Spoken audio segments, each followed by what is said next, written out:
Are you a U.S. service member or veteran who finds it hard to fall or stay asleep? Do you feel tired and sleepy during the day? If you answered yes, you might be experiencing a common sleep disorder called insomnia. Cognitive behavior therapy is the #1 recommended treatment for insomnia. A new study conducted by the Center for Neuroscience and Regenerative Medicine is testing an online cognitive behavior therapy app that can be accessed by a computer or a smartphone. This study can be completed 100% online anywhere in the U.S. Active duty service members and veterans between the ages of 18 and 64 who are experiencing insomnia and have had a head injury might be eligible to participate.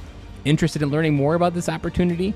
Call or text 301-456-5474 to connect with a member of the studies team. That's 301-456-5474. Or visit militaryveterandad.com/sleep. Dory 1, this is Fire Team Delta. Dad's coming home. Welcome to the Military Veteran Dad Podcast, where it is our mission to bring every dad home. I am your host, Ben Killoy. I'm a United States Marine veteran, husband, and a father. We will bring authentic conversations to inspire action in your life so we can close the gap between the dad you are today and the dad you want to be tomorrow. This is the Military Veteran Dad Podcast.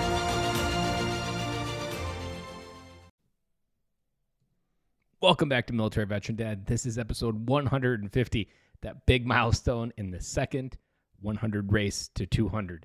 Almost feels, I say it enough, but man, feels crazy to believe that there are 150 episodes out of here, and every one of them has my blood, sweat, and tears, and editing them, producing them, interviewing all these dads. So thank you guys for continuing to support and give me reasons to keep posting, publishing, and continuing to dive into this mission to help every dad come home. And today's episode is not going to disappoint. If there was an episode that was ever designed for a 150 milestone, this is it. And it's going to hit you probably in the feels if you lost someone overseas, if you lost them in a war, whatever, accident.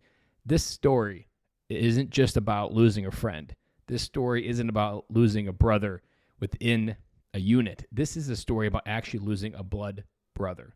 Not in the context that we often throw it around, but in the context of this guy grew up with his brother, and his brother didn't come home, and they were both deployed. That changes everyone.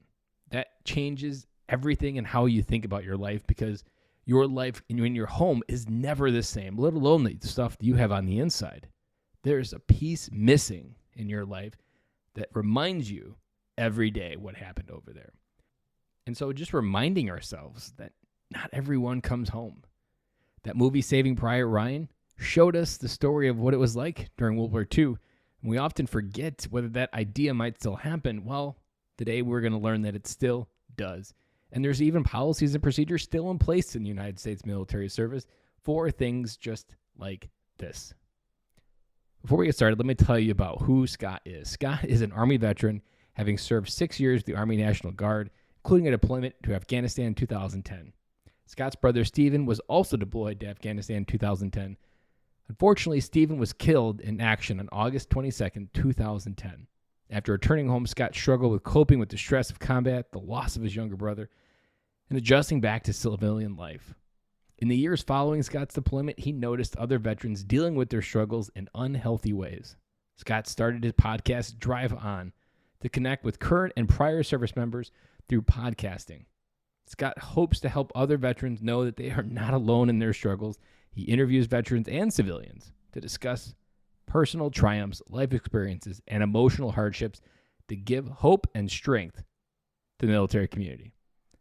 He currently lives in Surprise, Arizona with his wife, Vicky, and 3 children. This episode is not going to disappoint. It was rich with wisdom, with sadness, but also a story of purpose and finding something on the other side of this.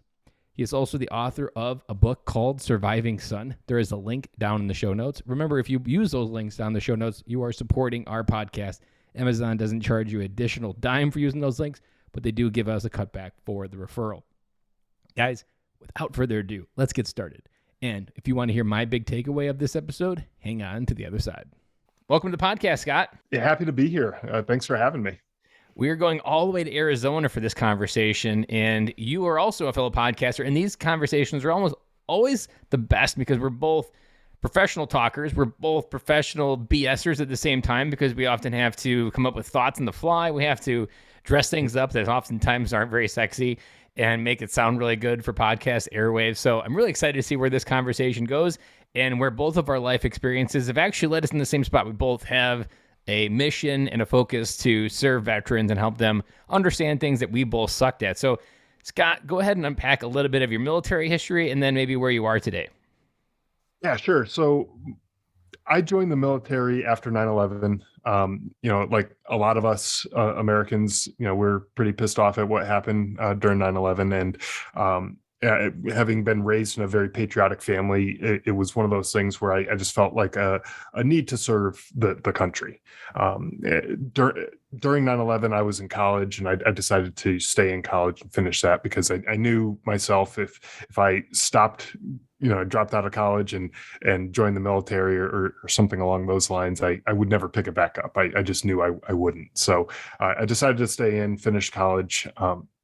My younger brother, he actually joined the military before I did. And so he kind of paved the path for me and kind of showed me the way of what it meant to join the military, what basic training was all like and all that kind of stuff.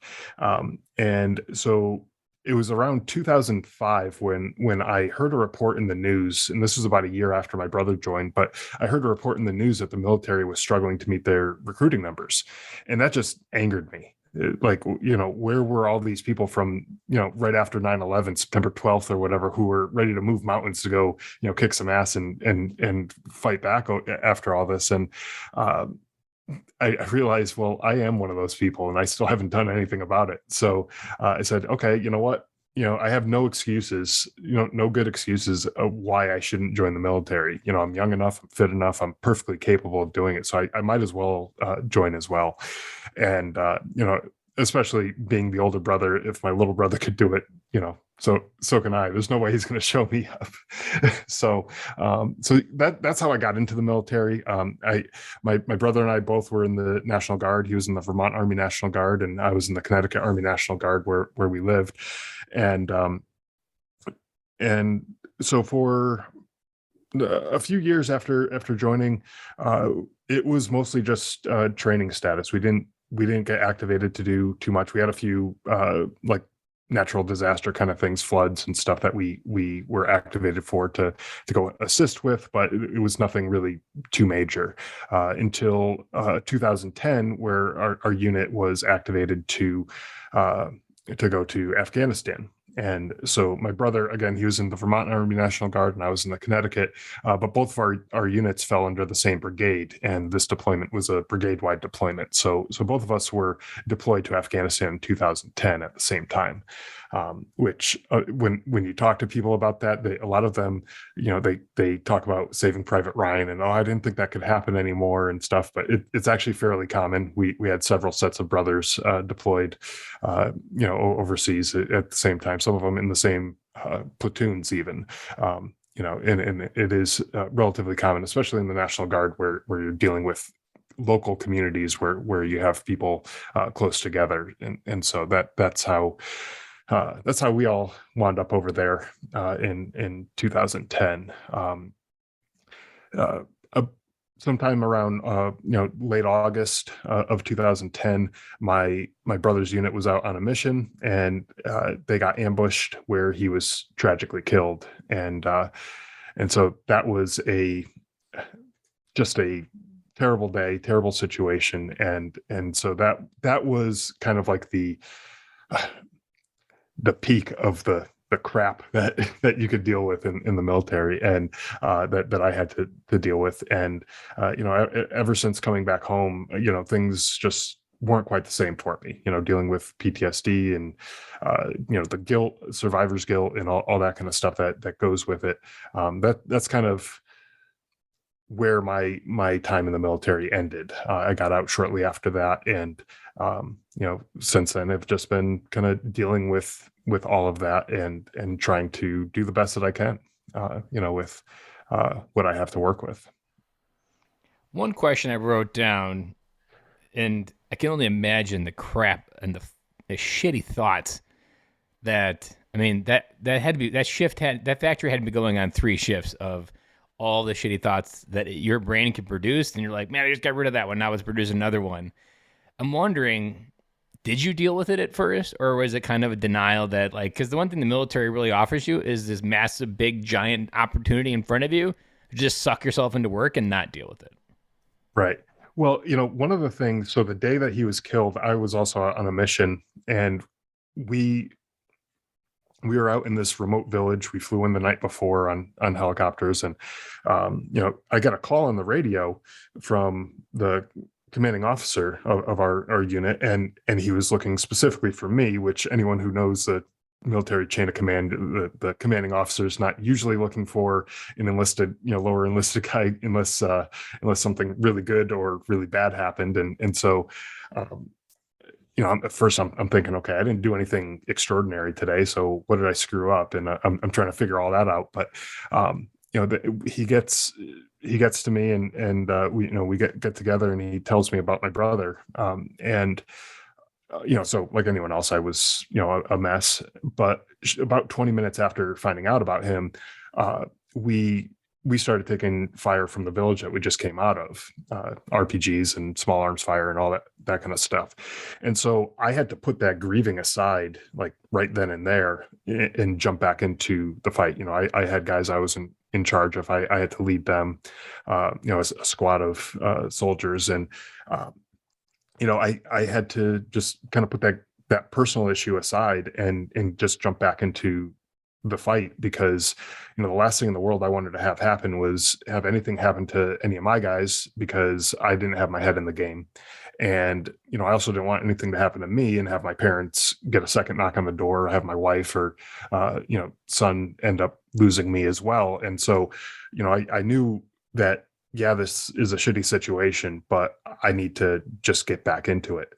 And it was hard for me to pick up the grief after that. The grief turned to anger and frustration and all the other negative, bad emotions. And it was just hard for me to properly, just be sad. It was anger that I was feeling. I was angry at the people of Afghanistan for not being able to handle their own business and requiring people like my brother to come there and get killed. I was just angry at a lot of things, and so it was really hard for me to jump back into it. And I tried for a little while to just dive back into the job, but I found myself just not caring the way a good leader should. And I knew it was time for me to step away from that. I had, it was just really like a numb feeling that I had, like everything just, I was either angry or I felt nothing. And it was hard for me to really do a good job. And so that's when I knew it was time for me to kind of step away.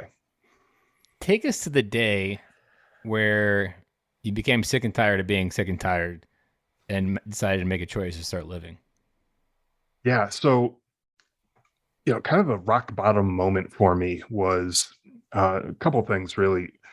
One was when I would get angry and frustrated, I would do this thing where I'd kind of just like grit my teeth. And I noticed my oldest son, who was the only child we had at the time, he started doing that too. Like anytime any little thing would go wrong, like the show he wanted to watch wasn't on or something like that, he would just like get this really frustrated, and he would like start gritting his teeth. And I was like, man, that's ugly. That's like looking in a mirror and seeing this, bad reflection of myself in him. And that's not what I wanted for him. And so I said, okay, I know something needs to change. I didn't know what needed to change at that point, but I knew something needed to change, because whatever I was doing wasn't working. And another time I had our family dog got sick, and she threw up on the bedroom carpet. It was a white carpet, and she was just like a few inches away from the tile bathroom floor, where it's so much easier to clean up.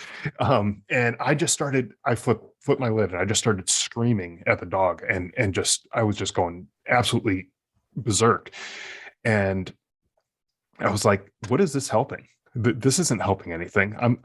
I'm yelling at a dog who, first off, doesn't understand what I'm saying, and second off, is sick, and that's not exactly making her feel any better, in that situation. So, my wife and I were like, okay, something needs to change, and I said, you know what, I need to go get help, and so I went to the vet center and started counseling there, and that helped me kind of overcome some of the anger issues that I was having. It wasn't 100% perfect. I still had to work on some of those issues, but where I decided that I didn't want to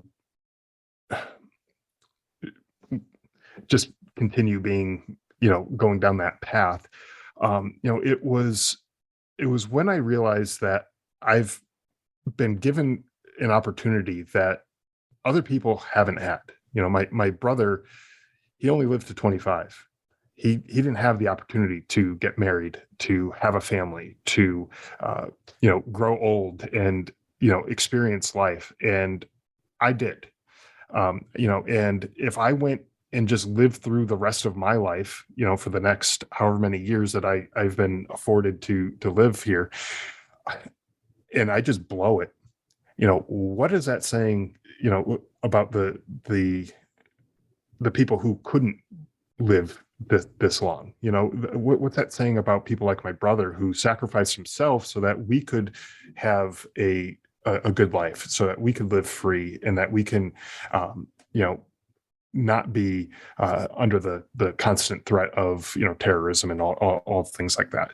So I said, you know what, I need to respect his sacrifice and do the right thing, not only for him, but for my family, and for all the other people who fought for us and sacrificed themselves, and so that's when I decided, I need to make this change, and I need to make this change stick, not just be like a yo-yo and having the emotions going up and down and up and down, and I realized I need to do something to make my life better and make it better for those around me. I want to pause here for a moment, because if I don't know how many episodes of our podcast you've listened to, but if anybody's been listening to this podcast, who's been listening for a while, you would have picked up what Scott just said has been essentially what I've been hoping that you heard over the years of, we came home and they didn't. And every day that you don't live a life worthy of the gift that they gave you, you are doing a disservice, not just to who a best friend you lost, but to all the brothers and sisters that didn't come home. That there is always kids out there that never get to feel their kids' love again, never get to feel their father's love again, never get to feel their mom's love again. And every day we're feeling sorry for ourselves does a disservice to the gift of life that we get to live and choose every day. And John Lee Dumas, who owns Entrepreneur on Fire, taught me this lesson. He was an Army cavalry officer over there in Iraq. And when he came home, he lost, I think, 12 soldiers. And he put his hand on their coffin and said, I'm going to create a life worthy of the gift that you gave me to choose life and be here. And the man runs a multi-million-dollar empire now from Puerto Rico. So essentially, he's created this worldwide impact of entrepreneurship, living up to that testament. It's why this podcast exists. It's why I talk about this stuff till I'm blue in the face, to help you ignite that passion, that fuel that you need inside to figure out how to start living again, because of those people that didn't come home, they're counting us to figure it out and make it worthy of the gift that they gave us. Yeah, absolutely. And I think if the roles were reversed and I was the one who didn't make it home, I think about what I would want from my family and my loved ones and other people who I served with and everything. I wouldn't want them to just crawl down a bottle and just drink their life away and just waste it. I'd want them to live and enjoy life and make the most of the time that we have, because tomorrow is not guaranteed to anybody. And so why are we wasting today with whatever it is that we're doing? Let's make the most of it. And it's not the easiest thing to do. Sometimes it's a struggle. Sometimes the other things that creep into your mind, the negative thoughts and everything that creep into your mind, make it hard for you to do that. But it's worth it to fight through that and live a good life. So you've had a lot of time to grow through this, get on the other side of it, figure out what you can do with it. I'm wondering, because often I look at this shit that comes in my life, and it's nothing like what you've gone through, but almost it always shows up that life was trying to teach me a lesson. And there was different obstacles that were put in front of me that I just kept fucking tripping over and over. So I'm wondering, if you think of like your military service combined with the last 10 years, what was something that life has been trying to teach you that you've now stepped on the other side and realized that you can grow from it? I think one of the things is that, we can't beat ourselves up over the mistakes that we've made. Making mistakes is part of life. You look back to your kids, when they learn to ride a bike, chances are they fell a couple times before they actually got it right. That failure is a part of the growing process, and you learn from those mistakes. If you don't learn from those mistakes, that's when there's a problem. If you just keep doing the same wrong thing over and over and over again, then you're not growing. So I look at failure, I look at the bad decisions that I've made in my life. I look at those as opportunities for growth and opportunities to push myself forward and become a better version of myself. Like, yeah, I tried this, it didn't work. That was stupid. I shouldn't have done that. Okay, now I know that. Check. Don't do it again. And let's move on. And that's how you grow, and that's how you become a better person. And so I think that's one of the most important lessons that I've learned is that it's okay to not be okay. It's okay to fail. It's okay to make mistakes, but it's what you do with those things that really matters. I wholeheartedly agree with that, because it's almost what they never tell you in the transition out. Actually, maybe pause here for a second, because I just had a curiosity. Do you guys go in the National Guard through the same transition program that we go through, or is it a lot like lightheartedness because they don't think you went through as much as being active duty and had to figure out being a civilian because you're a civilian on a regular basis? Yeah, so it's probably a little bit different. I don't know, obviously, because I haven't been through the active duty side of things. But when we first came back from Afghanistan, we were obviously active duty while we were serving over there. And we went through a demobilization process where, we are told about all the benefits that we now have available to us, education, VA, all that kind of stuff. And they go through a lot of that type of stuff with us. When I got out of the military, it was kind of like a light switch being flipped, where one night I went to bed as a soldier, and the next morning I woke up and I was a veteran. And there was no classes that I went to. There's no, there's no anything really. It was like I went in the next week to drop off any equipment that I still had, and I was done. And that was it. So, I don't know if that's typical for what everyone. about when you completely turn off your reserve component, like when you just become a civilian? Yeah. So when I got out, so the title of my book, Surviving Son, comes from an Army regulation called Surviving Sons and Daughters. And that's basically a provision for being discharged under the circumstances that I was in, where I had lost a sibling in combat. And so that eliminated, like, I was fully out after that paperwork went through, and there was no reserve time after that. So it was just like, it almost might as well be a medical discharge, like poof, it's gone. Pretty much, yeah. So not to your own doing either. Like, it's just like a medical, like, one day you're in, next day you're like, yeah, you're no good. Well, in a way it was and wasn't. I didn't expect it to be that quick of a transition, where it was like literally I went to bed thinking I'm still a soldier, and the next morning I get a phone call saying you're done, you're out. I didn't expect it that way, but I did request it. So I had to file. This is not an automatic thing, so I had to file the paperwork to have so it's this. not this something type of that like discharge. they just flag you as No. you're out. Okay. No. So they actually wanted to keep me in. They offered me, a promotion, and they wanted to keep me, but I just knew for myself, for my All the family, different it just accolades wasn't that the can right come with thing. it. Yeah. Well, yeah, exactly. So what I also hear is because there wasn't much of a process, I'm wondering, like, because you had this feeling of losing your brother, you've had this tragic pile of shit stacked on, like, was there anything that would have made that different, or were you incapable of hearing something from the outside world because of how loud the voice was on the inside? Yeah, I think the internal voice was pretty loud at that point. It took me several years of going to counseling and stuff to kind of figure out things Yeah. on my end, and so I think it was just too loud, I think, at that point.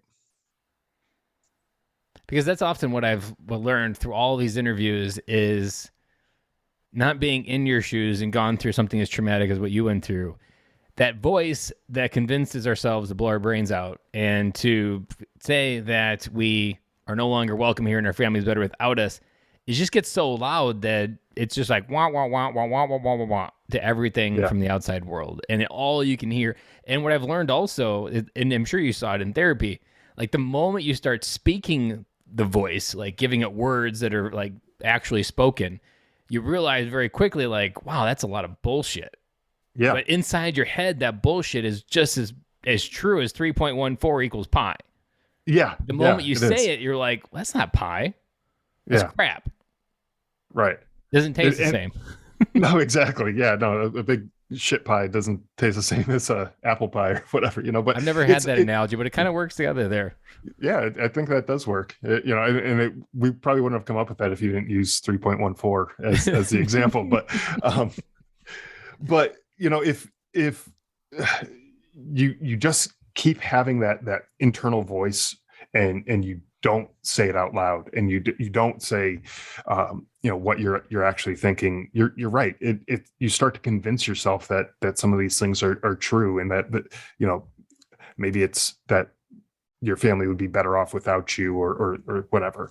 But when you hear it spoken out loud, it's like, well, yeah, that's not really true. There's a lot that I can offer, that I can bring to the table. And sometimes, maybe you just need to hear it said, even hear it in your own voice said, to somebody else, and realize that it's, like you said, it's a bunch of crap.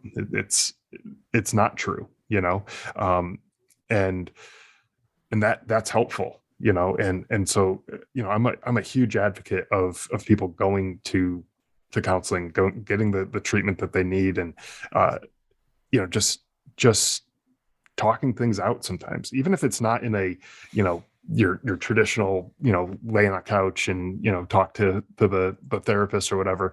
Even if it's just talking to a friend, you can have a similar effect by saying some of these things, and being honest too, and just saying the things that are in your head, and realizing that, yeah, it's a bunch of crap. You've been lying to yourself, about a lot of this stuff. And I think when it shows up in the fatherhood category, the part that's almost makes it 10 times more difficult is it's seasoned with the military. You do what I'm told. And it's compounded with, like, I can't handle your emotions because kids are untethered emotions. And you just kind of reject your kids, not as like that you don't love them, but you need to do it an arm distance away. And I think what you saw with that early reflection, that's something that anytime I'm trying to figure out where I suck in as a father, because you may think that I host this podcast and I got all fucking figured out. The conversation I just had with my daughter last night was 20 minutes long about how to deal with your emotions. And right first thing in the morning, the exact opposite happened. So even I am still trying to figure this shit out. And I almost always look back towards, what are they reflecting that I can't stand? Like, what just irks the shit out of me when they show something up? And I'm like, because usually it's a reflection of what I gave them, or it's coming from somewhere else, and I need to observe it, figure out, and isolate it where it's coming from. And it's often like what you noticed. It's that gift of, like, your son was grinding his teeth, and you're like, fuck, that's me. And you realize that, like, this is a pattern. And the worst part that we don't realize almost till it's far too late is the words that we use with our kids becomes the narrative, becomes their inner critic in their head. And so we are shaping a lot of that bitch voice that limits us as adults early on for our kids based on how we talk to them, how we parent them, what we don't do, what we do. And as I've talked about since I've talked about screen-free parenting on this podcast this past year, that it's learning to calm down and deal with your own shit. And parenting has less to do about kids and more to do about us. And it's that inner reflection that brings you home and realizes that I need to deal with my own bullshit instead of someone else's. Yeah, you do. You have to deal with that stuff so it doesn't become now your child's burden to bear. Like they shouldn't have to, be, dealing with this stuff that you haven't been able to figure out. You're a grown adult, and if you can't figure out, how are you going to, give it to this little kid who is just trying to figure out the world, and now on top of that, it's got to figure out all this other complex stuff that you're carrying around. Not to say that they can't be helpful in the healing process, but it's not really fair to them to put all that on them. But they can be your reason for getting better, so that you have a sense of purpose and a drive to continue to improve yourself so that you become the best version of yourself for them. If that's what you need that sense of purpose, and then look to them for that and say, I want to be here for them. I want to be, able to see them accomplish things in their life, graduate high school and college and get married. And I want to be there for them. And I don't want to be this estranged part of their life that, I'm this jerk of a dad that, has always just been mean and awful to them. I want to be a part of their lives and be a good part of their lives. And I want to help them grow and figure life out, as I'm trying to figure life out. I want to help them figure life out as well. And impart as much as I can on them, I love that. And you teed it up. So let's go there. You are wearing a hat for Drive On, which is the name of your podcast. So take us to the moment you were like, I think I have this podcast itch on my heart and I got to do something about it. Yeah. So this was about 2.5 years ago. I started the podcast, and it was a little while after another one of our soldiers that we served with overseas had taken their own life. And I realized that there were a lot of issues that veterans were having, and myself included, and other veterans were having, and not enough was being done about it. Not enough awareness. I don't think was being done about it, and not enough people were talking about these things. So I wanted to talk to other veterans and give them a platform to share their story. And in doing so, my goal is to provide hope to the other veterans who might be out there just struggling by themselves, not realizing that there's anyone else who's ever gone through something similar. And so by sharing those stories, we kind of feel like, oh, you know what? That story sounds like an awful lot like what I'm going through. And oh yeah, this person sounds like they figured it out and they made it through on the other end of whatever struggle they were going through. Maybe there's hope for me too. And so that way, that gives you just a little bit more fuel or ammunition against that internal voice that we were talking about earlier, where that voice is like, no, there's nothing for you. You're terrible. You suck as a parent. You suck as a husband. You suck as a whatever. And then you see this other person who did it, and you're like, you know what? Maybe that voice is wrong, and maybe there is hope for me. And so I like to share those kind of stories. I also like to talk to other people who provide services to veterans, different forms of therapies and job career counseling and that type of stuff. Anything really that's going to help out the veterans.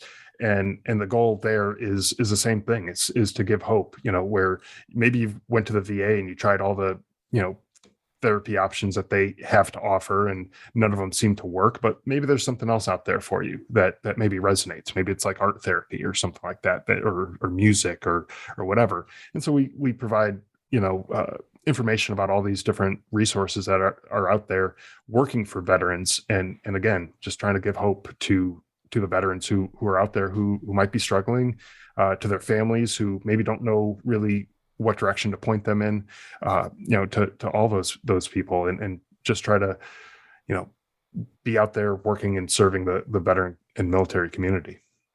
So on this podcast, we talk about the power of hello. And as a fellow podcast, you're talking to other people, you understand that on the other side of hello is everything you've ever wanted. The hope, the dreams, possibilities, the disbelief, and the crap that you believe in your head to prove that you're wrong and they're right. And so the question I want to ask you is, out of all the hellos that you've given on your podcast, which one has changed your life? There was a guy that I interviewed way early on in the podcast. It was actually one of the first guests that I had on the podcast. And his name was Wes Black, and he served with my brother. He was actually one of my brother's best friends. He was one of the first people to respond to my brother after he was killed. He was just really a great guy. And he ended up getting diagnosed with cancer, which was caused by the burn pits over in Iraq and Afghanistan. He served in both places, and he just recently passed away from the cancer. But when I had him on the podcast, his spirit, his optimism, his outlook on life was just infectious. It was, and he was on his way down. Already died. Yep. Okay. He already had a terminal cancer diagnosis. He knew his days were limited. He didn't know if he had 6 days or 6 weeks or 6 months or 6 years. He didn't know. It was one of those things where he could just start going downhill real quick, and it's going to be over when it's over. And so he was doing everything he could to extend his life and be there.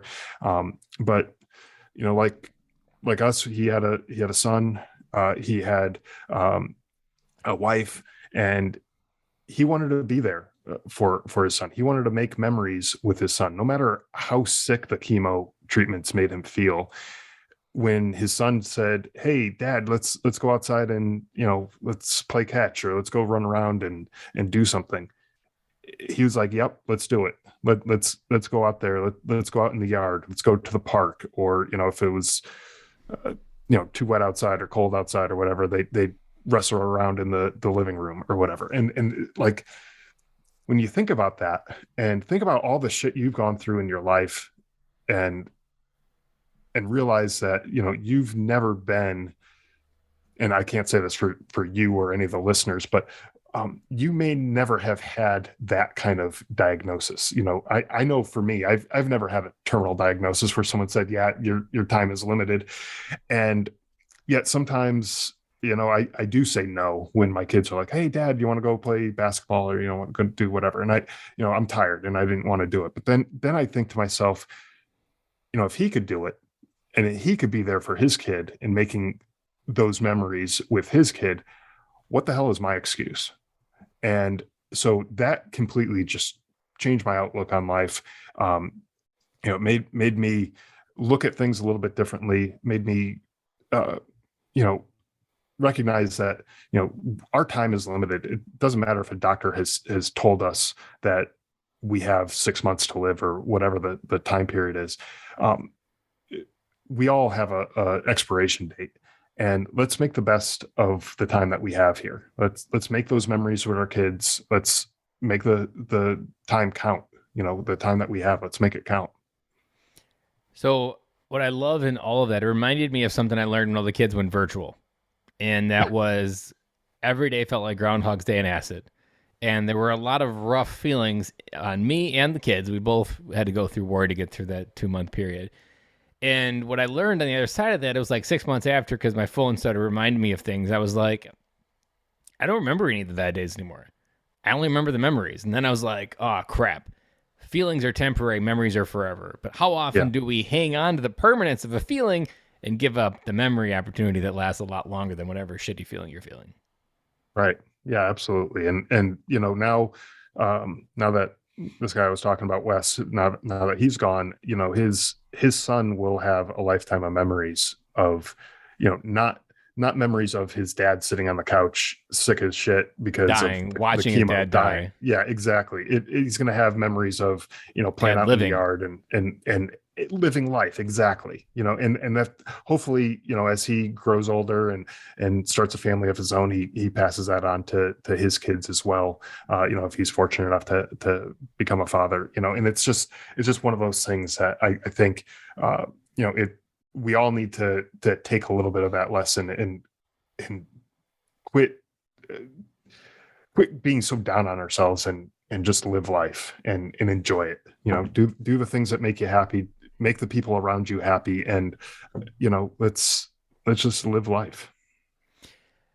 Within that context is an invitation to breathe in what we've got going on in front of us, but also living what we got going on. But I want to highlight something that I've mentioned a few times, but seizing it within this moment as I want to make sure it's solidified for anybody listening, is something I call core memories, is creating these places where your kids can get in touch with you and feel your presence and ask the question, what would dad do after you're gone? Whether that be after a deployment, whether that be 30 years from now, but having a place that you go fishing, having a place that you just go have a conversation, or a common path you would go hiking, or a common trip.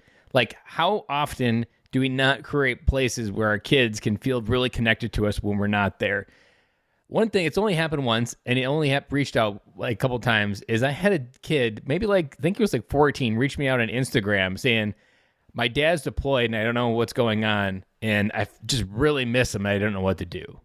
And I remember the advice that I gave him was, well, think of all the things that dad did with you when he was here, and then go redo those things and be connected with his spirit. Because if dad was really there and he was really present with that conversation, that whatever you were in, it's that moment that becomes a gift that you can then access, whether he's physically there or not, and whether you're deployed downrange or you're no longer here. They always have a place to feel connected to you. And to me, that's like how you can create a legacy, because your thinking doesn't just expire when your body is done. Your thinking lives on because they have this common place to go get in touch with. This is how dad lived. This is how dad thought. And this is where I really felt connected to him. So I really appreciate you sharing that whole story, Scott, because I know your whole story today is one that's going to probably kick a few dads in the nuts, because they're probably feeling on the other side of where you were, needing the kick in the ass, realizing that they can't keep feeling sorry for themselves anymore, and realize they need to get back to living. And if they're not busy living, they're busy dying, and making sure our kids aren't watching us busy dying as well. That's a key lesson. So as we wrap up this episode, I got one question. So if you think of all your 12 years of being a dad, you've got 2 boys and a girl. What's your best seasoned dad advice that we all need to hear going forward? Yeah, I mean, I think the best advice is to realize that there's going to be good days and there's going to be bad days. You're talking about, the emotion conversation and, dealing with all that stuff. They're people just like you and I are, but they don't have the experiences that we've had. You can talk to them like people. You don't have to, dumb down things and talk to them as, as if they're stupid. They're smart people. They haven't had the same experiences. And so let's treat our kids in a way that we can, watch them grow and give them the right lessons, the right, age appropriate, obviously, lessons and stuff, and help them become the type of people that we wish we could have been, and because I know there's, people out there who have regrets about what they did in their lives and things like that. But, let's help guide these kids and help them become the types of people. But with that said, let's also not live vicariously through them and make it so that they're becoming exactly what you want them to be. Like let them figure things out, but help them along the way. I love that. And I always say we're not raising kids, we're raising adults. And as a dad who's lived a rich life as a military dad, we have some of the richest lives of any dad out there. And it's our goal and objective as fathers to help us get our kids outside of their life, because only when we're outside can we truly figure out how we fit in. and figure out where we can plug into and literally have the courage and the belief to change the world. So I really appreciate you stopping by today, Scott. If people want to get in touch with your brand and find out more about what you do, where's the best place to get in touch with all the different things you're doing for veterans? Yeah, best place to go is the podcast website, driveonpodcast.com. If you want to check out my book that I've written about my experience, it's Surviving Son. It's available on Amazon. You can check that out. And there's a link on the podcast website as well. So you can check that all out on driveonpodcast.com. All right. And I will include a link for the book and your website in the show notes. And remember, if you buy the book within the show notes, it also gives us a little support as the podcaster. So gives the support to Scott to sell the book, but then it also gives us a support for referring the sale. So it doesn't cost you any more, but it does support the podcast. So Scott, thank you so much for stopping by. This conversation was exactly what I had hoped it was, and looking forward to the interview swap where I go on your show and you get to ask me all the complicated, hard questions, and you get to sit back and just wind me up and watch me go, because I really enjoyed just kind of sitting back and hearing your story and not having to do a lot of conversation in the middle of, like, I don't mind it, but man, some of those conversations can be really, really exhausting as an interviewer. So I appreciate you, but I'm also looking forward to, and you get to dissect me on your podcast. I'm looking forward to it as well. So let's make that happen. So thank you again for having me on the show, and looking forward to speaking with you again.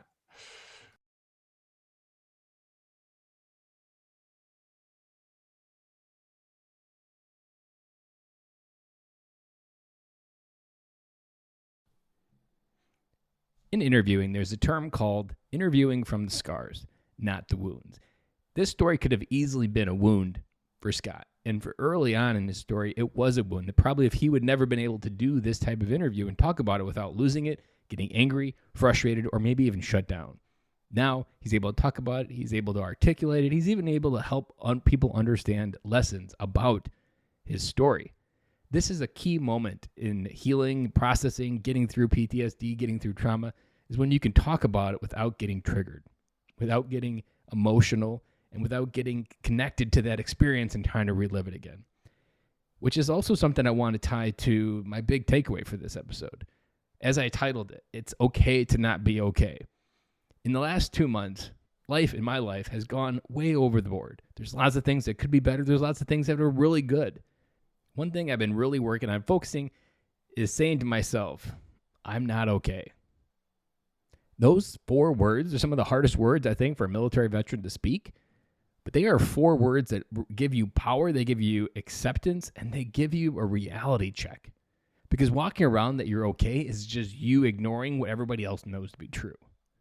And saying to yourself, I'm not okay, gives you a window of opportunity to make a new change, to make a new decision that goes in a new direction, to hopefully make an impact in your life in some new way. So, I'm not okay are the 4 words that I want you to remember and take away this week. I want you to use them in your life. And when you have a crap day, be okay telling someone, I'm not okay. X happened and it's really messing with my head. There is a lot of freedom that can come from that. There's a lot of acceptance, and there's a lot of leaving it behind and no longer letting it wake up every day and relive that feeling or suppressing it, which military veterans are really good at as well. So remember, I'm not okay. And it's okay to not be okay. As Scott talked about, there is a process where it's okay not to be okay because of what we need to go through. Not every day is perfect. You might think that my life is perfect. There are many days that it's not. And telling myself I'm not okay is the key way that I've been working on bringing acceptance to where I am and starting where my feet are. So hopefully that really anchors in this week and every week going into the future. And that Scott story really hits you in a way that helps you understand maybe something you need to begin. Maybe this podcast episode helps you understand I need to go talk to someone because I'm not okay.